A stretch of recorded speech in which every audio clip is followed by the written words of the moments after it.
Eng xavflisi onkologik kasalliklarga sabab bo'ladi. Umidaxonim, nima qilasiz? Muxlisa, bu sizga iching. Posuda keldimi? Yo'q, ichmayman. Muxlisa, bilasizmi? O'zingiz bilmagan holatda 1 yilda 200 grammdan ortiq gel iste'mol qilib qo'yarkansiz. Bu tanlangan idish yuvish gellaridan foydalanilganda teri kasalliklari, oshqozon ichak kasalliklari, oshqozon 12 barmoq yara kasalliklari, yuqori nafas yo'li kasalliklari, eng xavflisi onkologik kasalliklarga sabab bo'ladi. Tarkibida ammiak. Bu so'zni siz qadoqlarda ko'rmaysiz, lekin ammonik kislotalar so'zi uchrab turadi. Bu gemoglobinning tushishiga sababchi bo'ladi. Triklozan. Bu idish-tovoqlarda yaxshi chayilmaganligi uchun organizmga tushib, kerakli bakteriyalarni o'ldiradi va buqoq kasalligini keltirib chiqaradi. Formaldegid.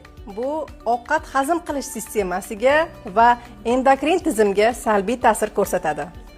20 yillik tajribamdan kelib chiqqan holatda Greenleaf korporatsiyasining tarkibida zararli ximikatlar bo'lmagan organik mahsulotlardan tayyorlangan mahsulotlarni tavsiya qilamiz.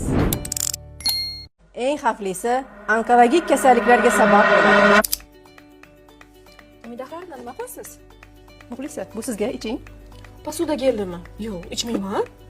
Muxlisa, bilasizmi? O'zingiz bilmagan holatda 1 yilda 200 grammdan ortiq gel iste'mol qilib qo'yarkansiz.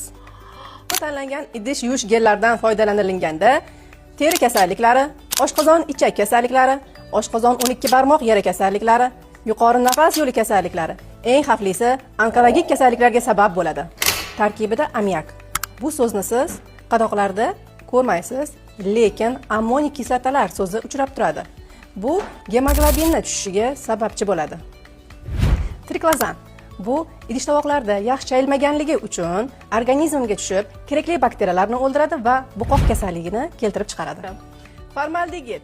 Bu ovqat hazm qilish sistemasiga va endokrin tizimga salbiy ta'sir ko'rsatadi. 20 yillik tajribamdan kelib chiqqan holatda Greenleaf korporatsiyasining tarkibida zararli ximikatlar bo'lmagan organik mahsulotlardan tayyorlangan mahsulotlarni tavsiya qilamiz.